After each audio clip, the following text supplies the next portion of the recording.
Hello, everybody. I'm Kat. I really hope you're very well. I wanted to chat tonight with Lucy McCarthy about doing morning yoga classes. And the reason is, oh my gosh, here she is. Right. I am ready to invite her in right now. Go to go live with Lucy and have a little chat with her was about morning yoga classes. And it was about the fact that we're going to start. Hello, Luce. How are Hi, you? love. I'm good. How are you doing? Yeah, I'm obviously a lot more wintry than you. I am currently on the island of Ibiza, which is actually it still thinks it's summer here. So Wow. Wow. Wow. Well, it definitely doesn't think it's summer here in Stroud. How wonderful. Thanks so much for joining. I was just explaining to the good persons who are watching. And thank you very much for watching and joining, everybody. Lovely to see you. Hello, hello. So the reason is that we are starting morning yoga live classes as of next week. This is a brand new departure for us, Movement for Modern Life. And it's a bit scary because it involves getting out of bed at 7:30 in the morning.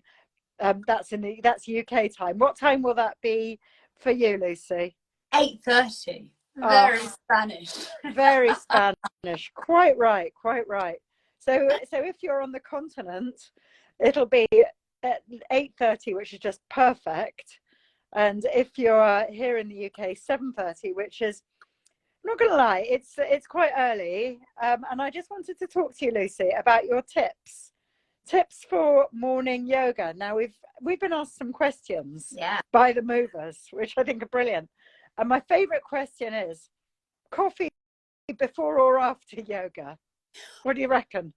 I'm going to say after, Oh, partly because I feel like after you've done your yoga, you might not even want it anymore because like we're going to be doing like these like uplifting, enlivening, awakening practices, and also gives you extra time. You know, you can literally roll out of bed onto your mat at 7:30. You don't have to go into the kitchen. okay. Save those special minutes. So that would be my personal answer. But ultimately, whatever you want. If you want to get up and have coffee first, do it. If it's better afterwards, or if it's better not at all, whatever floats your boat, I'd say. There are no hard and fast Yeah, rules, really. I my tuppence worth is whatever makes it worth getting onto your mat. Yeah. Because it is, maybe for a lot of us, it's hard enough to do at any point. Yeah. With or without coffee. Yeah. So I think do the thing that makes it easy for Yeah. you. For me, that'll be having a little cup of coffee. Yeah. Exactly. So, you know, whatever gets you on the mat, whatever serves you to like, you know, give that instigation to get up and go. Yeah, it's the instigation, isn't it? This is another great question. Is it all just a question of going to bed earlier? Oh, now No, this it is from a really is. Spanish. It It's doesn't from matter. a Even if you Spanish go to bed person. early, there's still the desire to press snooze. Yeah. Do you know what I mean? Like, I feel like sleep in a way begets sleep. You just want more of it, right? So and also I think it's, well, that's a whole nother story of sleep cycles. But, you know, if you're waking up, you know, at the moment that you're beginning to wake up, then it's generally easier to do it. So they say even if you wake up earlier, but at the moment that you're coming out of a sleep cycle, you actually feel more refreshed than if you get more sleep, but you're waking up in the middle of a sleep cycle. So I would say it's more a matter of just, irrespective of what time you've gone to bed, it's a commitment. You've made the commitment and you do it. And I think a big part of that commitment is also checking in with how you feel before and how you feel after. Yeah. Because the ego mind, who likes comfort in its status quo, is always going to refute that it's a good idea. But then if you've actually had that palpable check-in before and after, usually it's undeniable to acknowledge, I do feel better. And usually by the end of the day, you also go, actually, that was a really amazing thing to start my day with yoga, and it did inform the rest of my day, and it did inform the way that I engaged with the world, or I was able to deal with the challenges. And on the days when you don't do it, I think once you've had that palpable feeling, it's noticeable. And it's not to, you know, say, oh, yoga solves all our problems. It doesn't. But I do think starting your day that way just sets the precedent and kind of sets the tone for how you move on, basically. Yeah. Yeah, yeah, I think that's right. And I really like that about the make the discipline, make the commitment, but know that you're going to feel, know that your body, that's it's a really savvy thing to say, know that your body and your mind is going to object. Yeah, yeah, yeah, 100%. Because, and it will be very, it's very persuasive. No, it's so comfy in bed and sleeps so good. And I mean, it's going to seduce you into thinking this is a better idea. Yeah. But you know, usually we don't, that extra bit of that extra 45 minutes in bed, I usually does not make us feel adequately better compared to actually getting up, moving our body, awakening our energy, you know, clearing our mind. That usually is actually more potent, you know. Yeah, no, I like that. I think that's a good point. So this question goes on from that. Ooh. Is morning yoga better than yoga in the evening?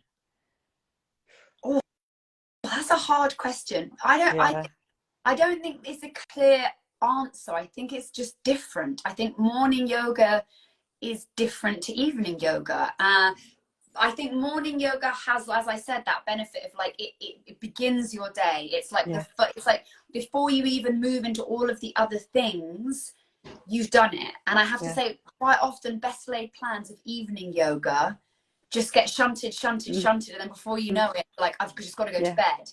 Whereas if you've made that commitment at the beginning of the day and you've done it, it's done then, and you just go, oh, I've done something today that was for me. Because before we know it, we've gone to our work, we've looked after our kids, we've done our chores, and we can get all the way to the end of the day and go, I actually didn't do a single thing today that really felt nourishing. But I think when you start your day that way, it's a deep statement to yourself that there's been a priority made before all of the other life stuff kind of comes in. But hey, if you want to also practice evening yoga, that's also amazing. But I think also the morning yoga is important because we're literally, most of us, getting out of a bed that we have been still in.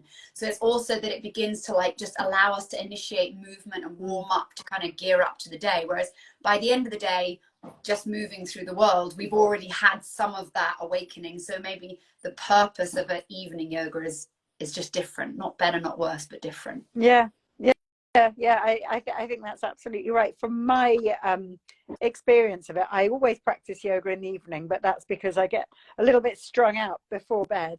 And I'm a bit like, I'm the kind of person who might start to just run around doing completely mindless chores or doing something that's not helpful, like scrolling on social media, just to sort of put off going to bed. And I now, instead of doing that, I'm like, okay, 10 minutes of practice. That's what I do.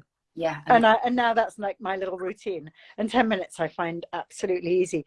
But mornings I do find harder. And also part of it is creating a habit. That is also true, It's right? the habit. We're not used to it, you know, and especially if we're not maybe such a morning person. You know, and I love sleep, don't get me wrong, I'm a sleep person, but I also, when I do wake up and start my day, I literally am like, why don't I do this all the time? This is glorious, you know. Well, I'm really looking forward to that feeling, and I'm treating it like a little experiment. So I'm going to have to personally get up an hour earlier because I've got dogs to walk, and that's great because that's absolutely the choice that I make. But actually, what I like about this, now this is a sneaky thing that you are probably going to think I'm absolutely nuts, but we're about to go into GMT, so not British summertime. So the clocks are going to go, what is it? They go back in autumn. Spring forwards. Which means for most people that they have an extra hour in bed, which is like, yay, this is amazing. Now, I do this crazy thing, and I don't know if you guys want to join me on this. I don't change my clock. This is what I've heard about people like you. I tell you what, it is like revolutionary. Logic or talk like what happens? Or well, all that happens is you get an hour extra light in the morning. But then it means you're not really confused. Are you not like, oh man, my watch says 10:30, but everyone else is saying... because I'm like everybody else in the world. Like everything's digital. It all changes automatically. Like, you know, I'm not actually going about my meetings and having to be like, that hour is different. But what I am realizing is that in the mornings where normally I wake up at say 7. Yeah. I'd then wake up at 8 on summertime, on winter time, but I actually just carry on waking up at 7, which looks like 6, but to my mind, I know it's 7. Yeah, that makes sense. That makes sense. So you're just following, you're just following the light. You're allowing I'm following yourself... the light. Yeah, okay. And and it does, and I do go to bed in winter an hour earlier, but I'm not very much of a party animal, so I can do But that. also, I feel like it's, you know, it's kind of following the kind of the nature of like animals getting all like cozy and nocturnal and going into that hibernating mode. Absolutely. I think that's a very kind of natural draw of the coziness of autumn. Especially actually, here in the UK in winter, I think going to bed an hour earlier is just pleasant. That's just a nice thing to do. And waking up an hour earlier is also just pleasant because the light is so beautiful on autumn winter mornings. It makes for a really, really special time of day. You know, when that mist is coming up, it was like that this morning. It was just so beautiful. And I'm just thinking it might help the good people who are sort of struggling with this sort of waking up early. It might be like, well, let's think about it. When the clocks go back, maybe don't do that. Maybe make the most of this beautiful light and practicing with in dawn. And actually realize that on Monday is the day after the spring equinox, which is like a really beautiful moment to like dive into these new practices as we move into the season. I think that, and we're still in that kind of back to school thing as well. So when does the first class start? Hello, Torald. And how can I book? We start on Monday, this coming Monday, which I believe is the 25th. And it starts at 7:30 in the morning, English time, UK time. And it's 45 minutes till 8:15. And you book through Movement for Modern Life. So what I can do is I can put a little link at the bottom of this. I think it's in our bio thing as well. If you go onto the website, it's under live events as well. But it'd be lovely, lovely to practice with you. Thank you. Thanks for joining. It's 4 consecutive weeks, right? And so the whole thing we've curated so that it builds up, right? That if you look on all of the blurb, like each week we've kind of got a different emphasis, so that you're going to come away from this 4-week kind of being taken on like a progressive journey. And my intention is that then you'll go, yeah, we did those 4 different things, and that gives you kind of 4 different inspirations for maybe carrying on your morning practice by yourself, should you wish.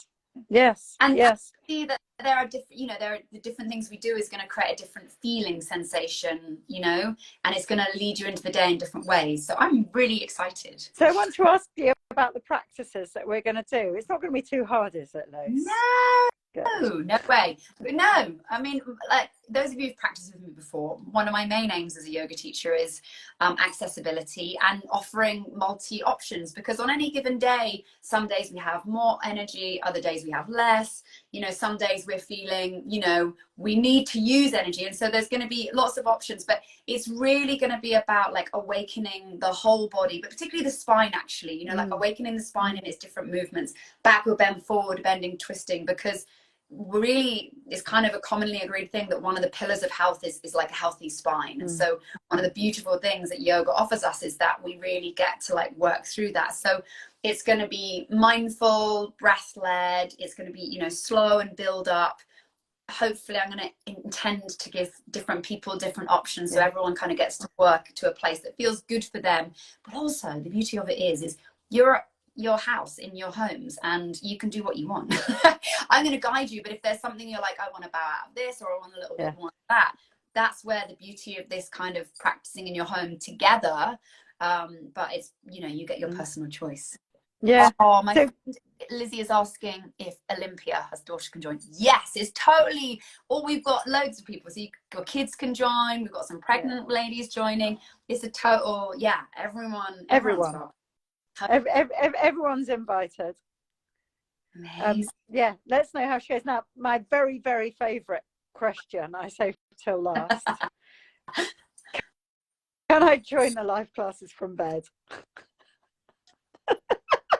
I guess my answer is, how hard is your bed, or how soft? And there may be a particular reason. You know, I'm giggling, thinking it's me who's I'm a sort of healthy mobile person, but it might not be a mobile person. It's true.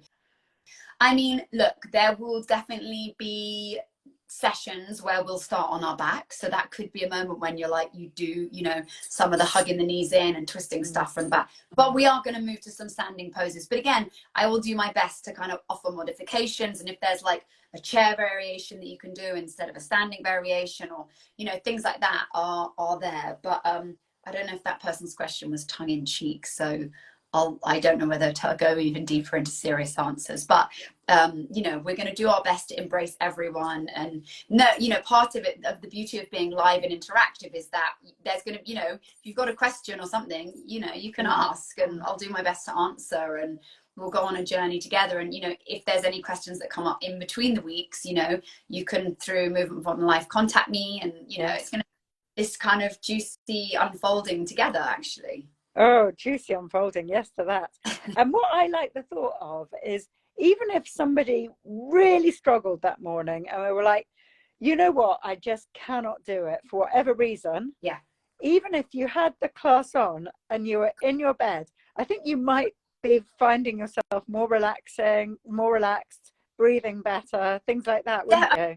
I mean, even if, I mean, I do always say that, you know, even if you took the 45 minutes to focus on your breath and do deep breathing, 100% you're going to feel different, and your day will be different. Like, so again, and even if, you know, for whatever reason, you can't do the full 45 minutes, like you say, even with 10 minutes, so much happens. 45 minutes doesn't sound like a lot, but you can do much in your body in those 45 minutes. So I'm really excited. We will do, you know, lots of postures, but we'll do some breath work. We'll do a little bit of like focusing of the mind. So it's going to be a really kind of diverse curriculum. Oh, lovely. And I think it will change the day, and I think it will change how we're all feeling. Yeah, I'm really looking forward to the morning's experiment. And in fact, you are the first person who's teaching our morning classes, but after you, we're getting Nadia to teach for 4 weeks. So I'm hoping that this is going to be something that people alongside me, you know, we're all going to keep up this momentum together, because I think it's nothing like doing things together to get that sort of discipline, motivation. I have a question that one of my students asked that I didn't know the answer to, Kat, so I'm asking, will the sessions be recorded? So if someone does it, but for whatever reason they can't come to week 2, will there be a recording? Yeah. Yes. And someone's asking, will it be every day? No, it's once a week, isn't that right, Kat? We're doing it on Mondays. Monday evenings, mornings. Honestly, the whole theme of this is mornings, honestly, Kat. Mornings, Monday mornings, everyone, 7:30 a.m. So yeah, you can, and what's the deal, Kat? Do people have to be a Movement on Life subscriber to do it, or can they do it as a standalone? No, you can give us a sample if you're you can sample us if we're if you're not a subscriber. Why not? Yeah. Okay. Just follow the link that's in the bio and see if you enjoy it, and then I'm sure that you'll become a subscriber before long. Definitely. Amazing. Well, I'm really excited. Yeah, I think this is going to be such fun. Does anyone have any other questions? Because it's really lovely that I think a few of you are going to join us, and that's really, really cool. And I really appreciate you coming along and joining us. Oh, Lizzie, you've joined in now. Lizzie, I'm not going to like hoodwink you into like starting at 7:30 in the UK, but I happen to know that you are also on the continent, and you will also be doing this at 8:30 if you join in. So we're talking about 8:30 a.m. morning class, which I very much hope you'll join us for, Lizzie. Those on the continent with me, we get a slightly kind of cozier, easier ride at 8:30. Yeah, but then who knows? Because I mean, part of the reason doing this from 7:30 in the morning is you're done by 8:15, so people can get to work and get on with life. By 8:15, you get to feel like super righteous and awesome about yourself. Right? Imagine how smug you'll feel for the rest of the day. That's it. Yeah. Awesome. All right, Lucy, thank you so much. I really appreciate it, and I just can't wait to see you on Monday morning. That's something to look forward to, and a good way to start the week, I think. Bright and early. Well, thank you for having me, and thank you for joining everyone. And I hope Thanks for all your questions, guys. All right, much love. Bye. Bye.